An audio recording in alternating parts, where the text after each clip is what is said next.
abad itu, 7 Hijrah atau 13 Masehi, Islam sudah berkembang pesat di negeri ini. Di bawah kepemimpinan seorang raja yang agung, santun, serta suka menasihati penduduk negerinya untuk menjalankan perintah Allah. Dia sangat suka berjihad di jalan Allah untuk menyebarkan ajaran Rasulullah sampai ke seluruh belahan Nusantara. Beliau memanggil seluruh ahli dakwah serta mempersiapkan bala tentera untuk berangkat ke negeri-negeri yang belum Islam untuk membawa misi dakwah. Sosok pemimpin yang agung itu telah mampu dengan susah payah melawan musuhnya dalam menyatukan dua negeri, Pasai dan Samra.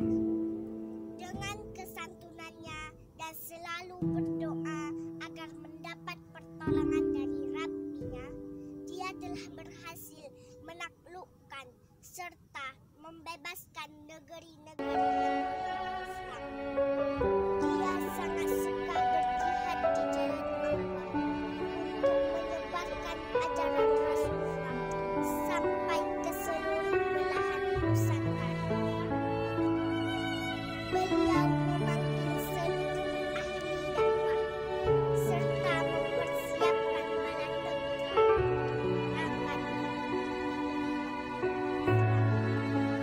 untuk membawa misi dakwah. Sosok pemimpin yang agung itu telah mampu dengan susah payah melawan musuhnya dalam menyatukan dua negeri, Pasai dan Samra. Dengan kesantunannya dan selalu berdoa agar mendapat pertolongan dari Rabbi, dia telah berhasil menaklukkan serta membebaskan negeri-negeri yang belum Islam.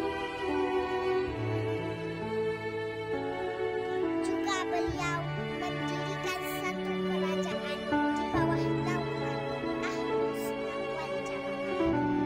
Kerajaan itu adalah Samudra Pasar. Akhir hayat, seolah-olah dia berpesan kepada putranya serta, "Wahai anakku Ananda, kemarilah. Sembahku di hadapanmu, wahai ayah.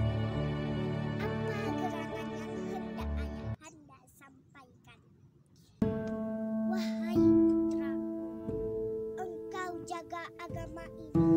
Jadikanlah dirimu penerang dunia dan agama. Ikutilah jejak Rasulmu, sebagaimana sosok Salahuddin Al-Ayyubi telah mengikutinya. Wahai anakku, ingatlah, dunia bagaikan sarang laba-laba. Dunia tiada kekal, dunia tiada keabadian. Cukuplah dunia bagimu." Tepat pada bulan Ramadan tahun 696 dari Hijrah Nabi. Hari itu bumi Samudra Pasai ditimpa